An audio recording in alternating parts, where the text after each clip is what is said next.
Hello, everybody. I'm John O'Loughlin. Welcome to McDuff Lives. Thanks for joining me this morning. It's Monday morning, January 8th, 2024, and it's 11 a.m. on the East Coast of the United States, where we are located here on a little place we call Mystery Island on the Potomac River in southern Maryland. Thank you for joining me. This morning, I'm happy to be broadcasting on all of my channels, my two remaining YouTubes, my Facebook, my Twitter, and my Rumble channel, McDuff Lives, where I hope everyone will be signing up if you haven't already, because one day YouTube and I will part ways. Hanging in there. And the show like today, I think, is a safe one. So we're going to go ahead with the YouTube shows. Hello, Patricia. Patricia I am. And Patricia M, I guess it is. Welcome and thank you for many, many happy journeys together. You've been a subscriber and a follower for a long time. Thank you. And thanks to everybody else, wherever you are watching us, or if you're watching in the replay. Oh, there's Laura Willingham checking in. Hi, Laura. Yeah, usually don't do much chat when I'm doing these readings, but I want to say hello to everybody. And congratulations to Andy DeBala and George Webb on restarting Neighborhood News. That's a very good thing for the research community and for those guys. And certainly we'll look forward to working with them more as we get into 2024. David Underdown is here to say, go blue. And we know what that's all about, don't we? Yes, and I join you with that. I'm going to be a Michigan fan. Yeah, today, just tonight, and I hope that you guys have a great success. Well, we've been reading The Paperclip Conspiracy by Tom Bauer, and we left off with Dornberger. You remember Dornberger, right? The British were trying to learn as much as they could from these scientists, but the scientists didn't want to go to Britain. Britain didn't offer them much. They didn't have much money. And of course, it's a cold, rainy little island. So America was where they wanted to go if they haven't already decided to go to the Soviet Union, which a lot of them have done or will do as the text passes by our scene this morning. Dornberger was the SS's man. So America wants all these guys now. This guy named Toftoy, we talked about last week, was there to get these people, no matter really how bad their records were. And they were really bad records. Let's just take a moment to think about what a moment in time this is, really. We've just defeated the Nazis. The Nazis have these scientists that are way ahead of us in all kinds of fields, including aerospace, including weapons development, including transportation, including all kinds of things that unfortunately include medical means of disposing of people, bioweapons. And you think about what the work that George Webb, that is, has been doing on exposing what's really going on now with regard to bioweapons. And, we have to accept that this was going on in Nazi Germany. It was going on in Nazi Germany before the war. And the people that were financing it were often to be found in Wall Street, Boston, London.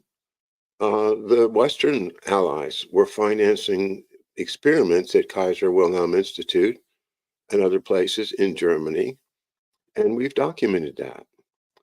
So with that in mind, this is not just about Wunderwaffen or great jet planes or stealth airplanes or whatever else you want to talk about. This is also a tragic story about how America opened its arms to the developers of bioweapons. And now we're facing a catastrophe potentially. as these things have proliferated and are getting into the hands of people who can use them to blackmail or otherwise. Anyway, let's get back to the text now. Dornberger was flown directly to Texas, where he was accorded a hero's welcome. Now, Dornberger, of course, was one of the bad ones. Chapter 7, Competition and Confusion. Just 5 days before Japan's formal surrender on August 14, 1945, the Joint Chiefs finally agreed on a detailed scheme for German scientists to enter America, guardedly referred to as, quote, temporary exploitation, unquote.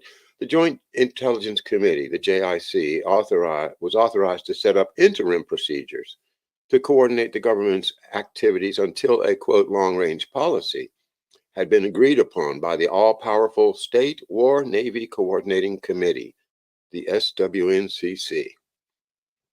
The formalized agreement had barely been printed, numbered, and circulated to those entitled to see it when the atomic explosion at Hiroshima ended the war and gave a particular piquancy to the spectacular new arms race, henceforth based entirely on scientific knowledge. Now, that's a point to stop and ponder, that this is the end of the wars based upon being a great warrior. This is where Douglas MacArthur fades away. This is the end of Napoleon's and the end of Robert E. Lee and U.S. Grant and all of those people that considered to be great generals. It's over. And of course, that's 1,000 times more true today than it was then.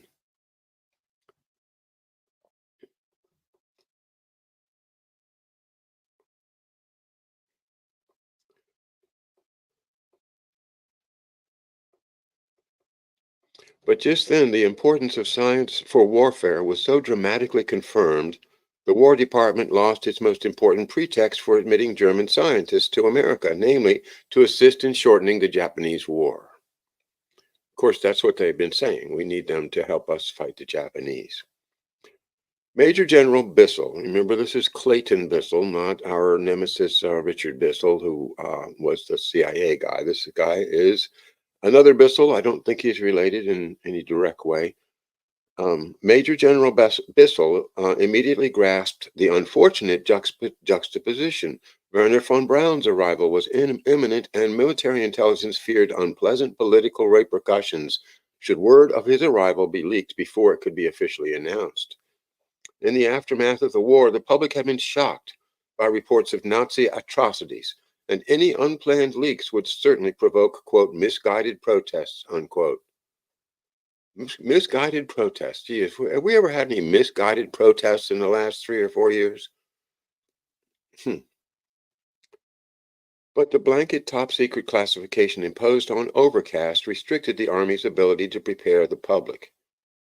In May, Bissell had agreed that the scientists should be kept out of public view to avoid difficulties with the State and Justice Department, to say nothing of the reactions of the general public.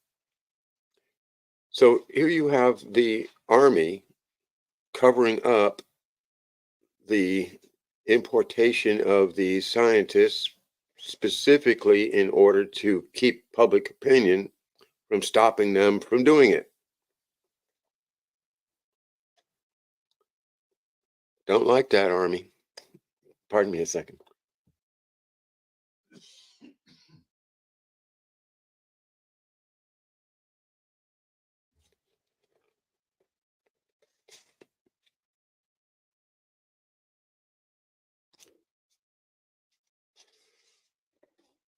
All right, I'm going to skip ahead some because a lot of what we are seeing here is going to be about the British getting more and more irritated and mad at the Americans, and the Americans just taking whatever they want because they are far better prepared and have some money to offer. I'm going to skip ahead a little bit here.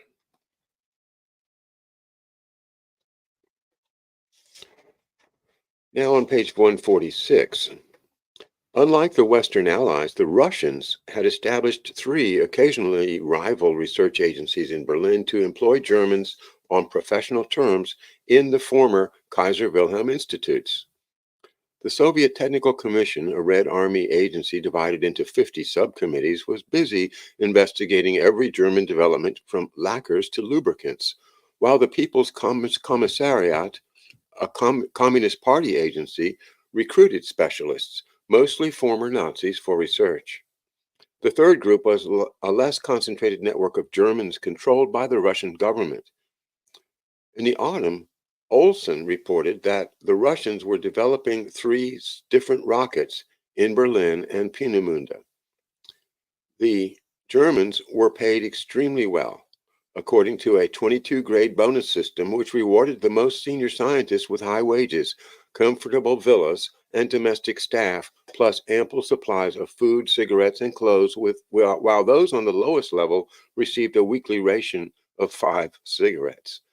But Russian wages were not the major lure.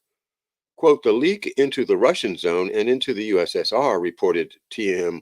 Odorenko, an American agent, was not solely due to the favorable conditions offered by the Russians. Quote, the present policy of the United States occupational authorities is the exact opposite of that of the USSR, unquote. Odorenko pointed to the plight of 250 scientists who had been moved, quote, hurriedly and without authorization by U.S. Army intelligence and OSS units from the Soviet zone to Austria. All of them, without exception, were destitute, abandoned by their erstwhile saviors. The use made of scientists in the American zone was completely chaotic. Overnight, the scientific institutes were closed, and thousands of first-class scientists became unemployable under Joint Chiefs of Staff Directive 1067, an all-embracing punitive order that had been published in November 1944, in line with Henry Morgenthal's scheme to deindustrialize Germany, and that imposed a complete ban on scientific research.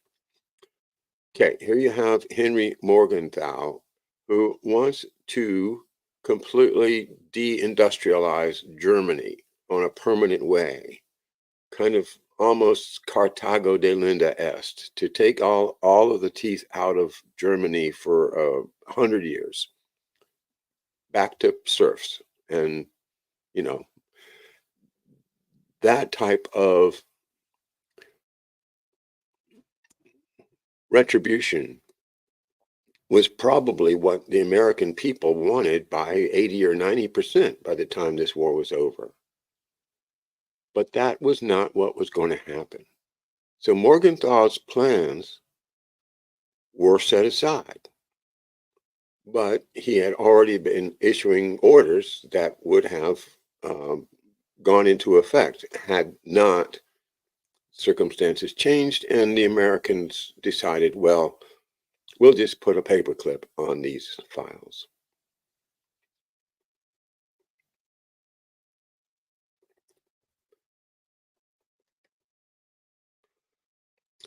And Morgenthal's order imposed a complete ban on scientific research.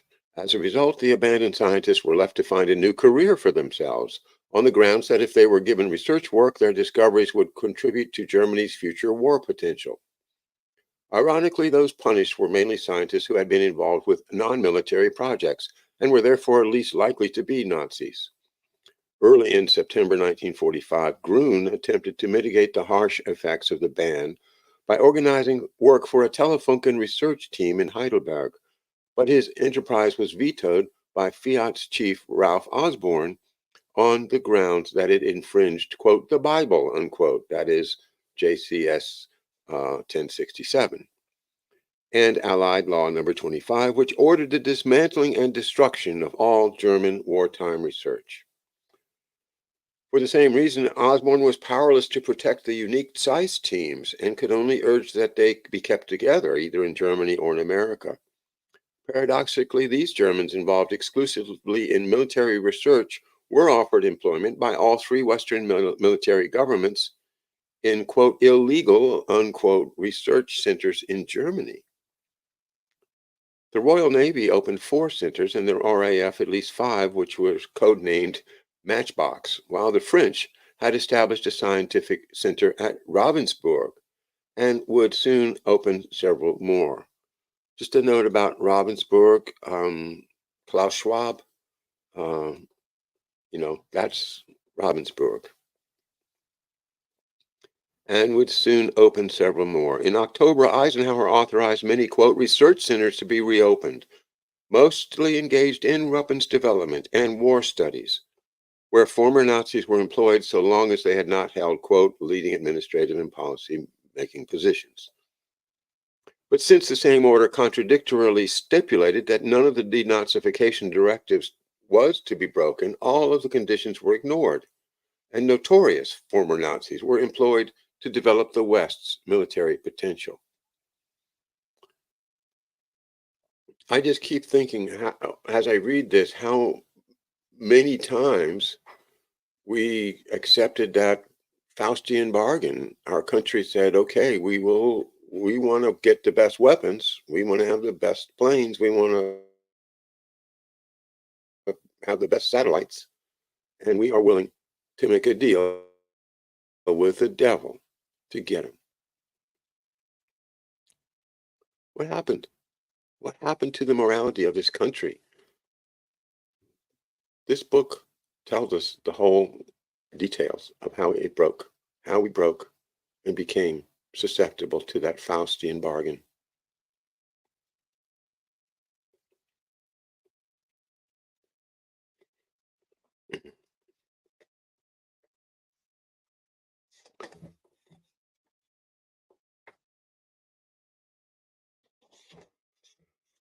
Now, a note about the French. The secret use of these Germans by the Western powers undoubtedly influenced the Russian announcement issued on October 11th, ordering all scientists to register with the Soviet military government. Carl Olson interpreted the announcement as signaling the end of voluntary recruitment, although he hoped the scientists would recognize the Russians' poisoned chalice.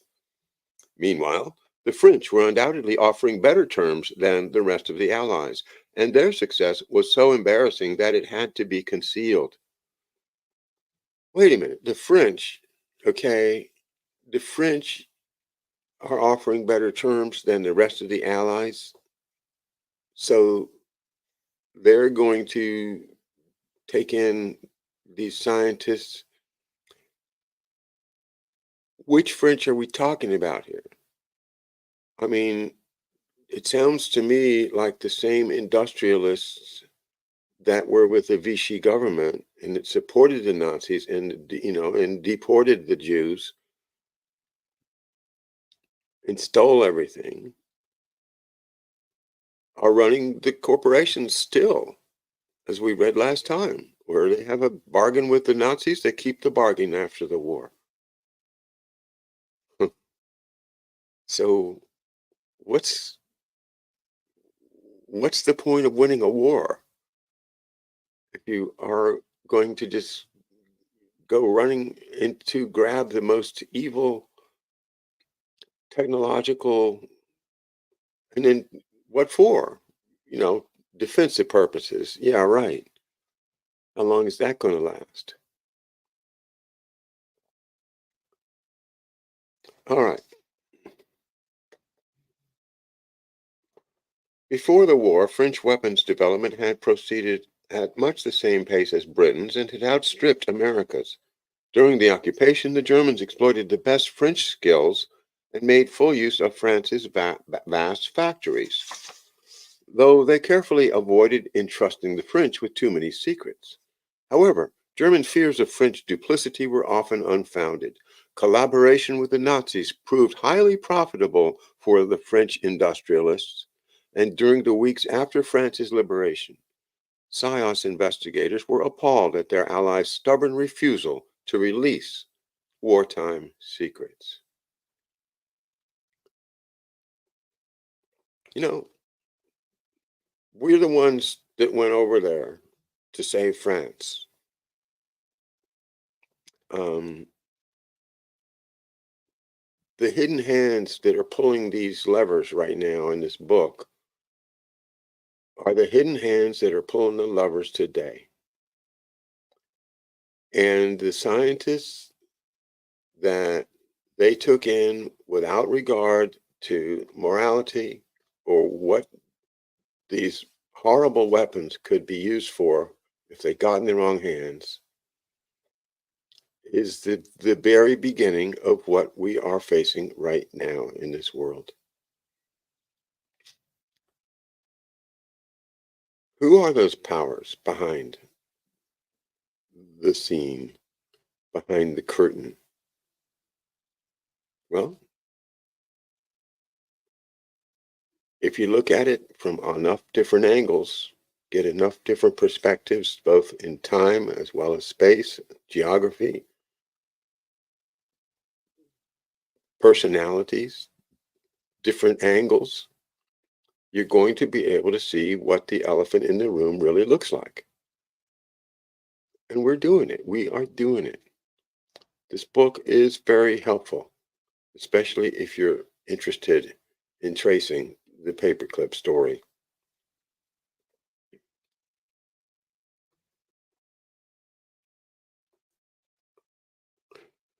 France's success in scooping up German experts infuriated British and American intelligence. A G2 report to Washington urged cooperation with Juin because by excluding the French, the British and U.S. authorities will in turn lose a great deal of valuable and technical and economic intelligence uncovered by the French. Belatedly and begrudgingly, the combined chiefs agreed. But the SIOS lists released to Juin were out of date, and on the chief's orders, the existence of the top secret blacklists was concealed. For Juin, their behavior signaled unrestricted competition.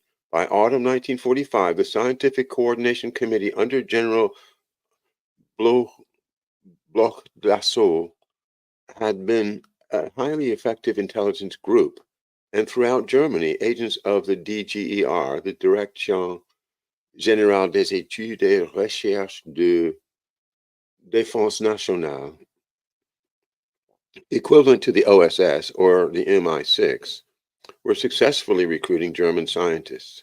It was some time before British and American intelligence agencies understood that the French success was a legacy of wartime collaboration. The French success was a legacy of wartime collaboration, and they got away with it.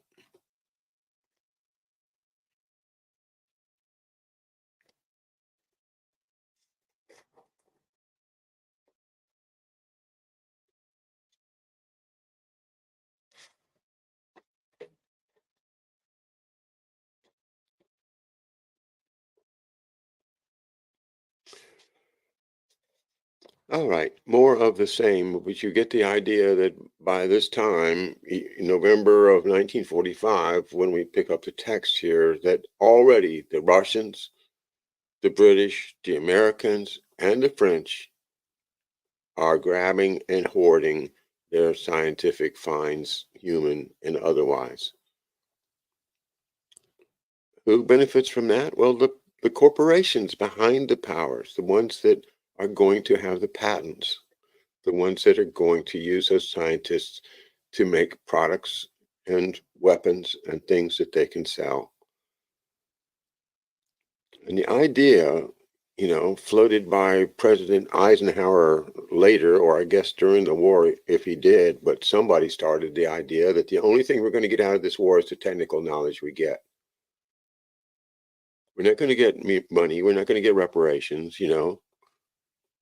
They don't explain why. They just say, well, that's what we're going to get. And then it turns out that we're not even getting it, except for to the extent that we can secretly sneak it into our country, violating the very morality that we choose, that we say we fought for in the war.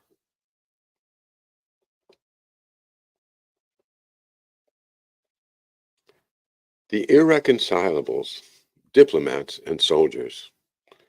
Albert Patton was among the first 6 aviation specialists who arrived at Wright Field in Ohio on September 17, 1945.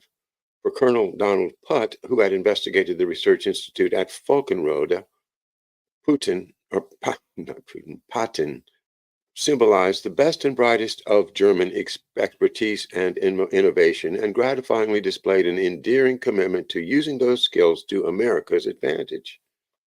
Fast talking and persuasive, Patton would be used by Put both to convince doubters about the benefits of Overcast and as an example of the misery caused by its implementation.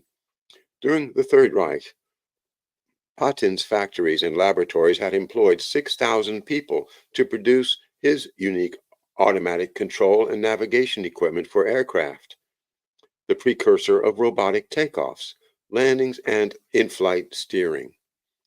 After visiting his factory, Captain Heinz Freiberger, an American technical investigator, reported that, quote, the practicability of his projects is unquestionable, the soundness of his principles a revelation.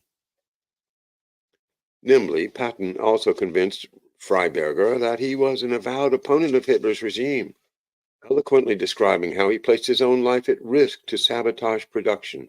Patton was never very much interested in helping the Nazi regime, reported Freiberger, therefore trying all sorts of tricks and intrigues to hamper production to block the flow of raw materials to his factories and laboratories.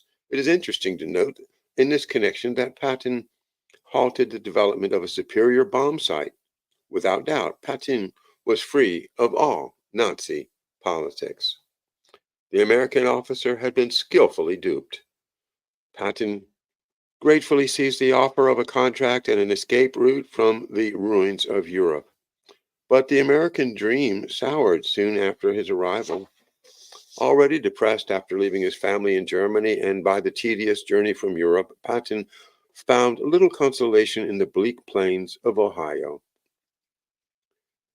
Hilltop, his new home, was a Spartan set of barracks beside a noisy dirt track that was shared with a small group of other German aviation experts.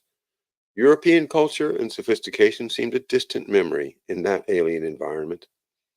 Although the Germans had been politely welcomed, the fierce anti-German antagonism of the servicemen who surrounded them deepened their homesickness and longing for news from their families. Contrary to the contracts they had signed in Germany, mail delivery was taking 10 weeks, since unknown to them, letters were being censored 3 times. The first letters from Germany intensified their gloom, descriptions of desolation and chaos at Landshut, now unofficially codenamed Camp Overcast. The lack of food and the inexplicable refusal of the American army to pay their families as promised were shocks for men accustomed to status and comfort.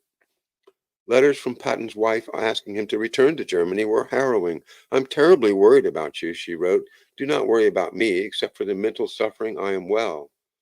Hunger, cold, and the loneliness of their families in Germany were being aggravated by word that the American army officers at Landshut had callously dismissed any chance that the families would be eventually traveling to America.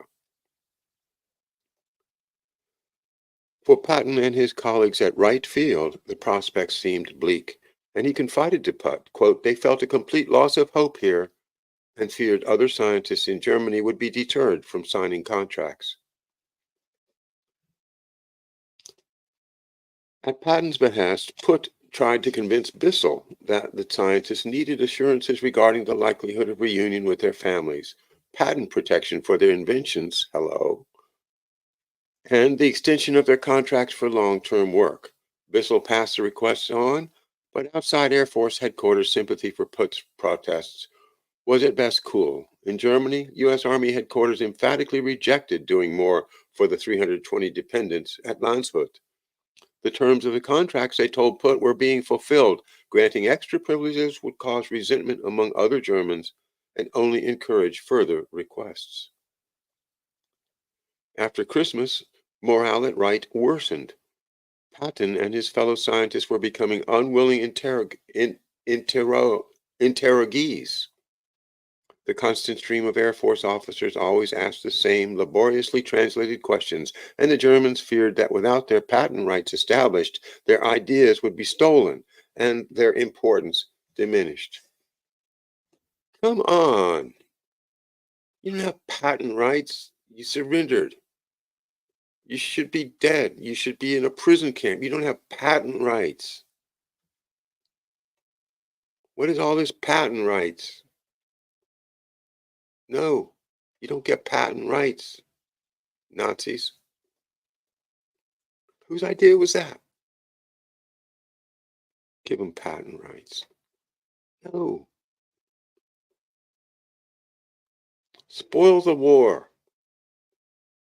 If you're going to have a war, at least take the spoils when you're done.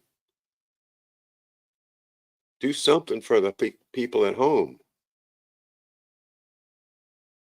Show them that their armies and their navies and their air forces and everybody that's pitched in at home, that they actually won something.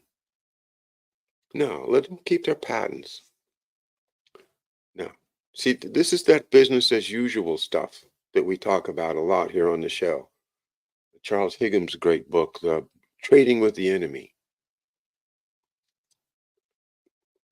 I just read an essay, by the way, this weekend by this man from Moldova who's been doing a lot of writing and public appearances. He's uh, a a good observer of what's going on in Russia, and he said, you know, the war in Russia and Ukraine doesn't affect the people in the elite or just even just normal life in Russia because the people in charge in Russia are making money off the war.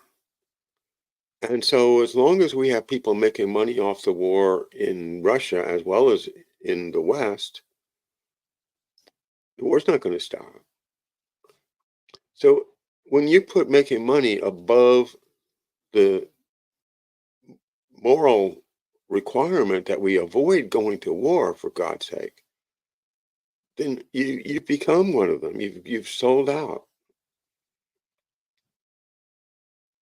So we've got a lot of work to do in this country, in the United States, to disentangle our national interest, which should be paramount, from the interest of those who have fashioned this economy to their everlasting benefit.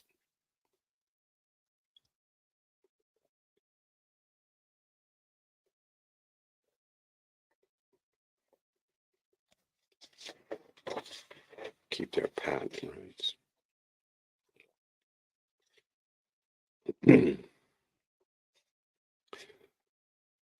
Skipping to page 164. Samuel Klaus, a highly intelligent 42-year-old lawyer, was quietly but critically watching events unfold. Born in Brooklyn and educated at Columbia Law School, Klaus was acknowledged by fellow lawyers to possess, quote, one of the finest investigative minds in or out of government. A multilingual bachelor with a passion for collecting rugs, Klaus had spent the war establishing the Safe Haven program and arrived in Europe in early 1945, he's not that old, to set in motion the investigatory network that would try to trace and extract the ill-gotten Nazi funds. Okay, they're looking for the funds, the money. As a Jew and a Hebrew scholar traveling in war-stricken Europe, Klaus was naturally affected by the overwhelming evidence of Nazi atrocities. Passing through Nuremberg, he had discussed the Nazis' crimes with the American War Crimes Prosecution Team and had been both intrigued and amazed by the documentary evidence already collected, which damningly exposed the close relationship between notorious party activists and the whole spectrum of German society. On his return to Washington, Klaus felt that he understood better than most the reality of the Nazi state, and especially how many Germans had profited both financially and professionally, regardless of the morality of Hitler's policies. The German scientists were, he felt, an example of that calculated opportunism. Before adopting any public position, Klaus characteristically decided to investigate whether the German scientists were as outstanding as the military claimed. Good planning and careful assessment of others' motives were, Klaus appreciated, a vital part of thorough investigation. With Herbert Cummings, a close friend in the visa section, Klaus sent James Conant. James Conant. James Conant, hello. Yes, the president of Harvard University in World War II. And while my dad was a student there, James B. Conant, Bush's deputy. Bush's deputy. Which Bush? Vannevar Bush's deputy. So remember that connection that James Conant is the deputy of Vannevar Bush. When Herbert Cummings, with Herbert Cummings, Klaus sent James Conant, Bush's deputy, the War Department's list of favored Germans and asked whether they indeed possessed unique skills that made their presence in America imperative. To their surprise, Conant commented that none of the Germans were so vital that his knowledge could not be extracted within 6 months. Quote, we were both amazed and excited, unquote, remembers Cummings. Quote, the military had been won over by phony propaganda that the Germans were the greatest scientists, unquote. For the moment, neither said a word. That's strange that Conant would say, yeah, they don't have that much. We can get it all in 6 months. He must have known better. He knew a lot better. He was into radiation and everything by then. Chemical warfare. I mean, James Conant knew about chemical and biological warfare.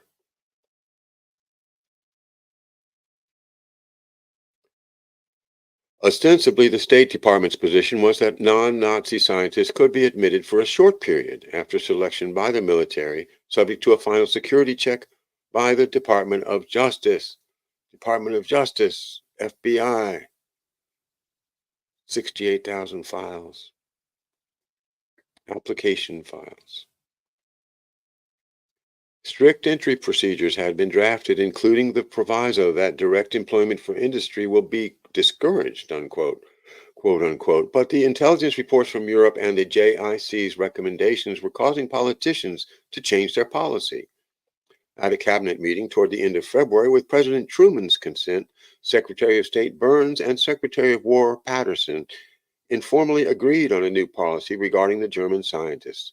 It was acknowledged that allowing the scientists to return to Europe was compounding the danger, that short-term interrogations needed to be replaced by long-term employment and eventual citizenship, and that to deny the scientists to other countries was possible only if they were admitted to the United States with their families as potential immigrants.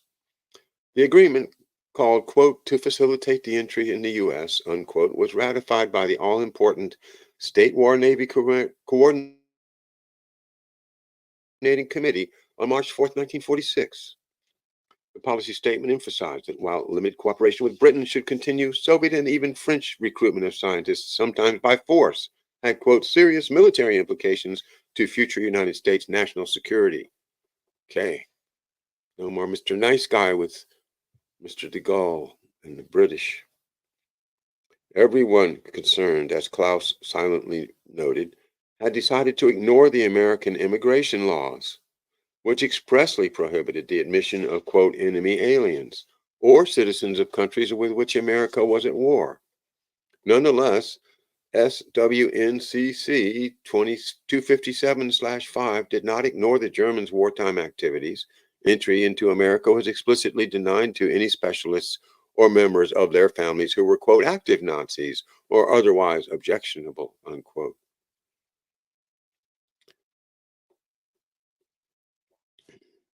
The burden of implementing the new policy fell on the commander of the U.S. forces in Germany, General Joseph McNarney.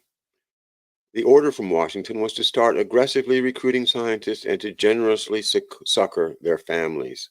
McNarney and Colonel R.D. Wentworth, his G2 officer, who was delegated as responsible for Overcast, were skeptical about its feasibility. Wentworth had already found the Joint Chiefs order to prevent German scientists from leaving the American zone impossible to carry out. Officials in the Pentagon seemed to believe that because Germany was occupied, it was possible for the American military to exercise tight control. The reality was strikingly different. The government of Germany was at best in a state of controlled chaos. Talented officers were fast disappearing home across the Atlantic, and those who remained, many of them second-class people, unable to find satisfactory civilian work, were responsible for so much and their resources so overstretched that General Lucius Clay's military government seemed forever poised on the edge of a perilous precipice. In those conditions, it was practically impossible to prevent foreign agents from moving around the American zone or scientists from leaving.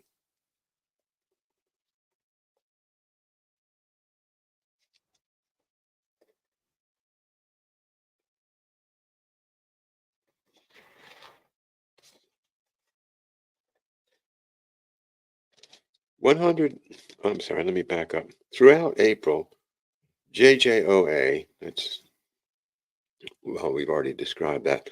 JIOA, I'm sorry, the Joint Intelligence,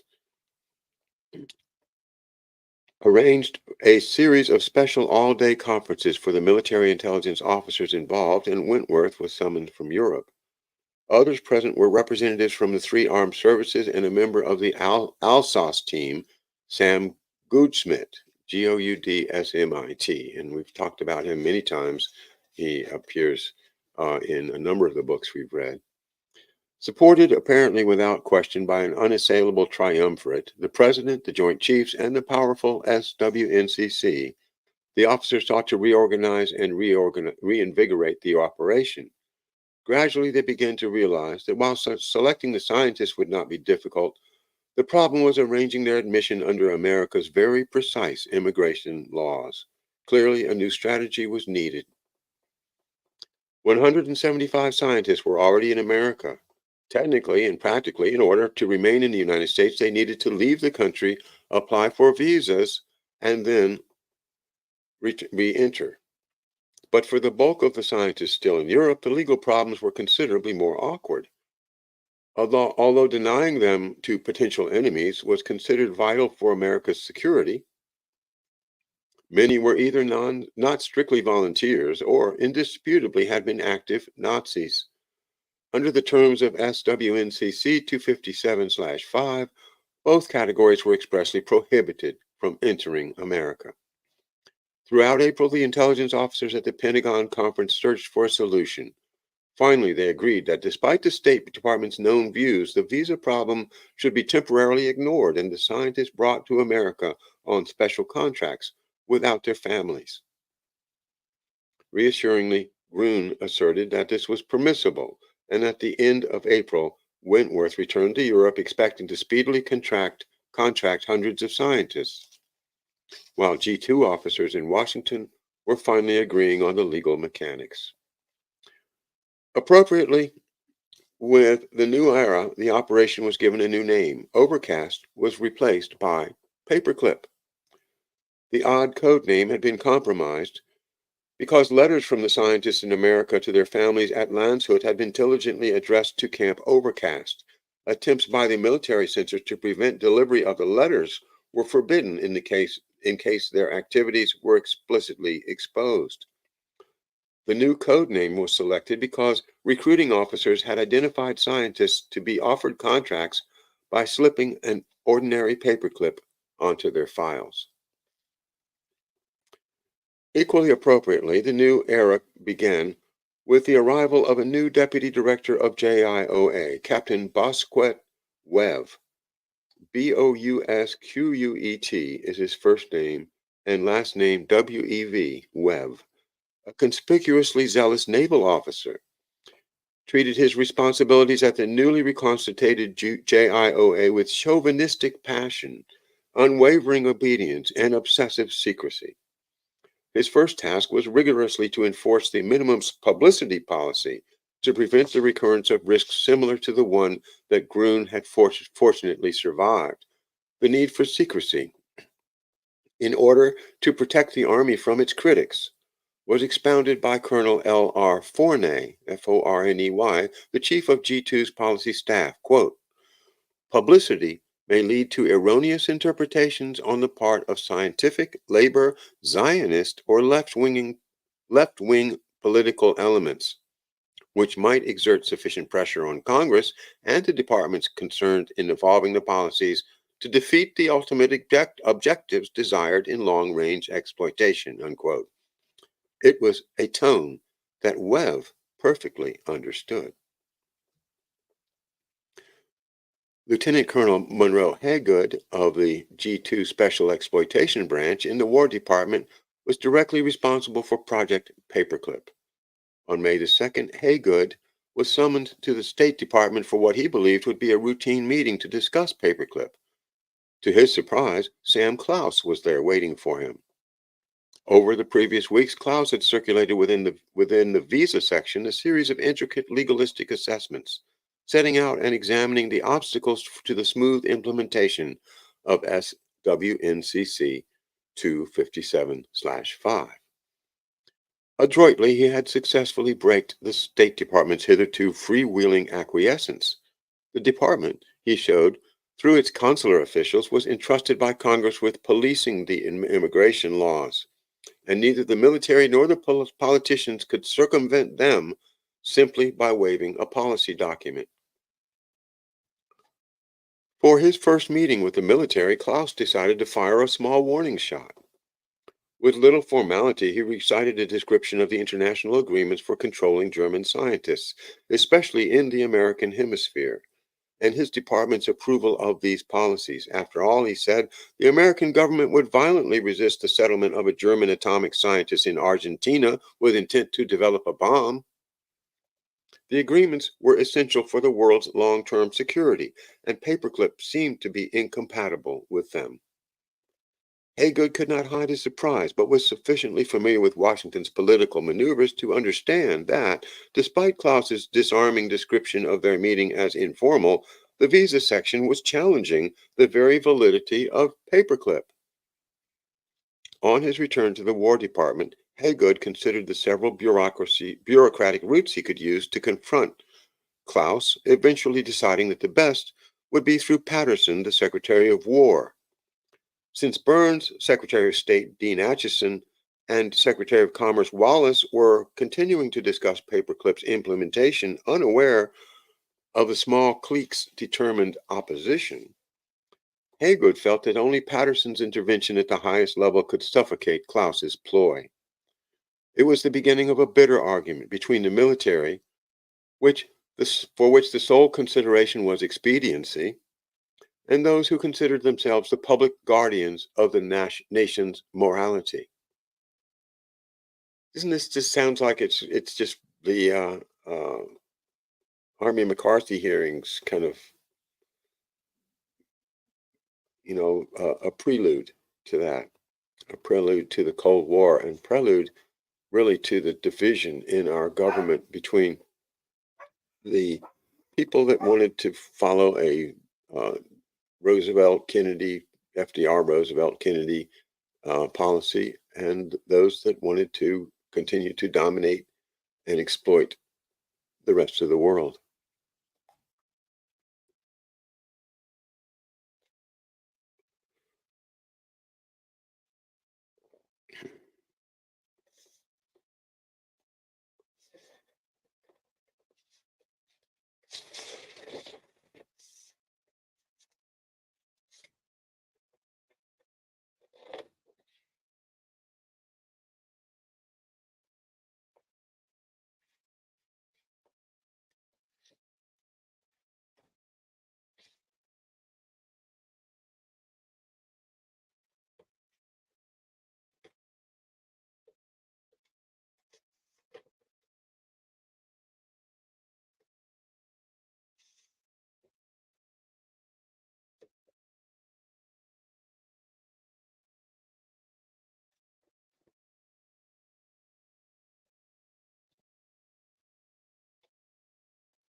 While Hegwood's grim news was digested, JIOA's naval representative, Commander J. Horan, was delegated to discuss entry procedures with Howard Travers, the chief of the State Department's Visa Division. Travers had just returned from a fact-finding mission to Europe and was stunned by the prospect of admitting hundreds of thousands of destitute refugees known as displaced persons. Shortly after his return, he had appeared before the House of Representatives Immigration and Naturalization Committee, which was considering the legislation proposed by Congressman Gossett that sought to bar anyone who had served in an army fighting against the United States or had even been a nominal member of any Nazi organization from entering America.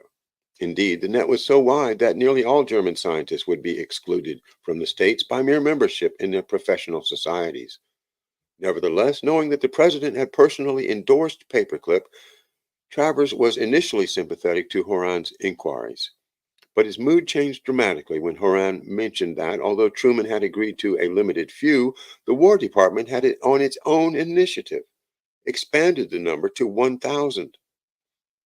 In the light of the Gossett Bill, the scientists, or agents of death, as Travers' assistant described them to Horan, were definitely not deserving and did not have the Visa Division's sympathy.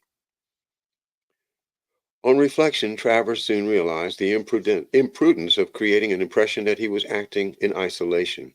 To prove that he was motivated not by prejudice but by the law, he sent to JIOA a 7-page description of the exhaustive inquiries that the Visa Division was legally bound to undertake on receipt of each scientist's application.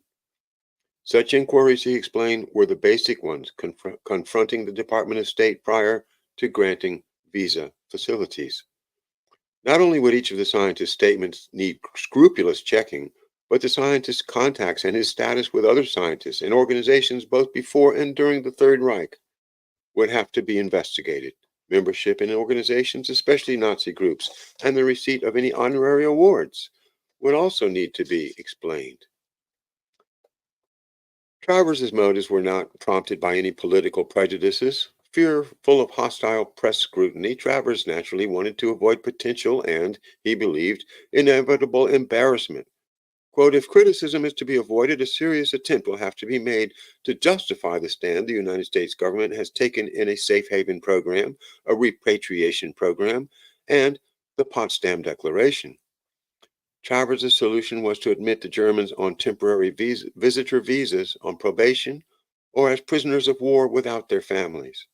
Otherwise, the United States government had traded all of its trinkets and cannot force compliance with any of the demands.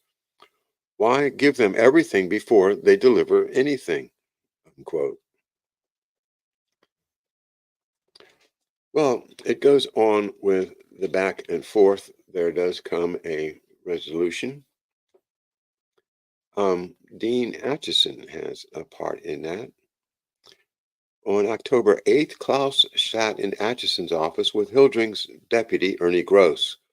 By the end of the meeting, Acheson reluctantly made 3 concessions: that the inter-American commitments would not be sacrificed, that the JIOA could not alter international treaties, and that the State Department would retain full control over the issue of visas in accordance with the law.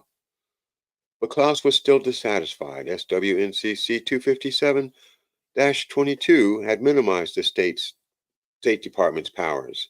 And during the following days, evidence had reached Klaus confirming his worst suspicions that the Army believed it could impose its wishes on his department.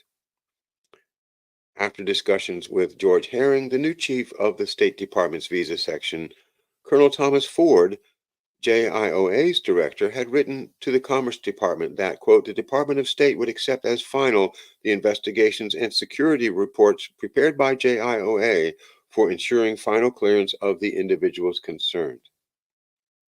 Outraged by that interpretation, Klaus also heard that Ford's briefing to senior military officers regarding the scientist immigration procedure had emphasized that the long list of formalities, the pre-examination procedures, would be completed in America by the Commissioner of Immigration and Naturalization and merely rubber stamped by the State Department. Ford, it seemed, was implying that the consul would be denied his statutory powers. Klaus protested to Hildring. Fearful of the growing anti-immigration lobby in Congress, Hildring grudgingly bowed to Klaus's suggestion that the State Department demand an amendment to SNWCC 257-22, restoring to the department an absolute power to vet all the documents before a visa was issued.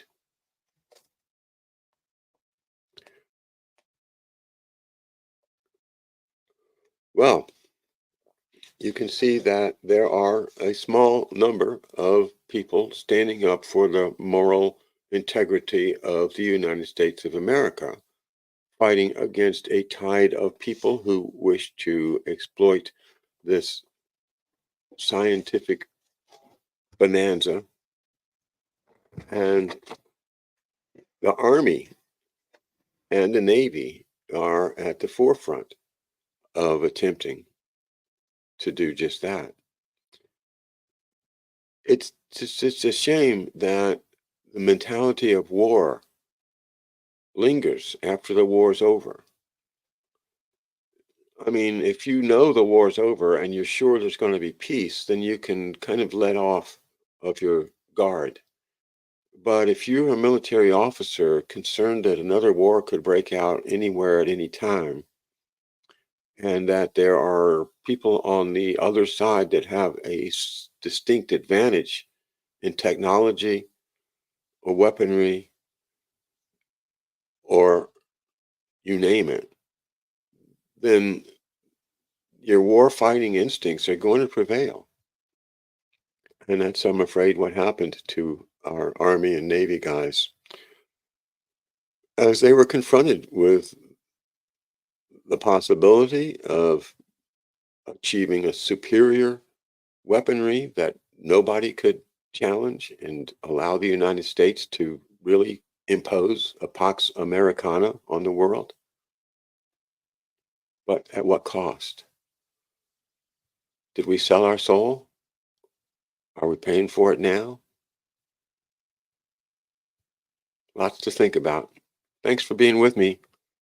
Tomorrow morning, 11 a.m., here, same place, we'll be with the great Harley Schlanger of the LaRouche organization to catch up with him and exchange some ideas about the world. A very, very fun time for me always. Every 2 weeks, Harley has joined me now for, I think, almost 3 years.